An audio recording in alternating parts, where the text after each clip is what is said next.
ધોરાજીના પૂર્વ કોંગ્રેસના ધારાસભ્ય લલિત વસોયાએ કમોસમી વરસાદ બાદ થયેલ નુકસાનને લઈને આવેદન આપ્યું છે। લલિત વસોયાએ કહ્યું કે કમોસમી વરસાદથી થયેલ નુકસાની બાબતે સરકાર તાત્કાલિક સહાય ચૂકવે। વસોયાએ ગુજરાતના કૃષિ મંત્રી રાઘવજીભાઈ પટેલ પર પણ નિશાન સાધ્યું હતું। વસોયાએ કહ્યું હતું કે ભૂતકાળમાં પણ ઘણીવાર માવઠાને કારણે ખેડૂતોને નુકસાન વેઠવામાં વારો આવ્યો હતો। કૃષિ મંત્રી માત્ર સર્વે હાથ ધરવાની વાતો જ કરે છે। વસોયાએ આ ઉપરાંત કહ્યું હતું કે સરકારનું સર્વે માત્ર કાગળ પર જ હોય છે।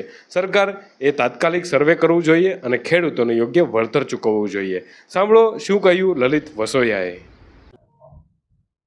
જ્યારે જ્યારે કુદરતી આપત્તિ ખેડૂતો ઉપર આવે છે, એ અતિવૃષ્ટિ હોય, માવઠું હોય કે પવન સાથેનો વરસાદ હોય, ત્યારે ગુજરાત સરકાર દર વખતે સર્વે કરશું અને સર્વેના આધાર ઉપર નુકસાની હશે તો ખેડૂતોને સહાય ચૂકવવાની વાત કરે છે, પરંતુ ગ્રાઉન્ડ લેવલ ઉપર કોઈ પણ પ્રકારનું સર્વે સરકારી તંત્ર દ્વારા કરવામાં આવતું નથી અને એને કારણે જે ખેડૂતોને નુકસાની થઈ છે એ ખેડૂતોને એ માર સહન કરવો પડે છે।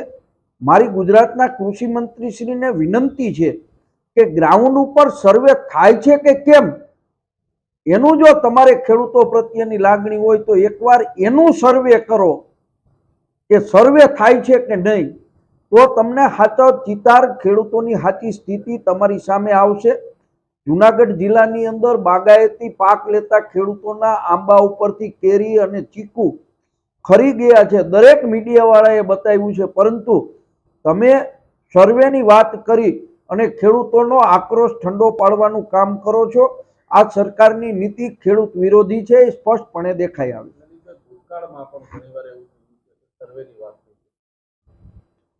ભૂતકાળમાં પણ આવા જ્યારે જ્યારે બનાવો બન્યા છે ત્યારે સરકારે સર્વેની વાત કરી છે, પરંતુ સર્વે જ કરવામાં નથી આવ્યો અને સર્વે કર્યા પછી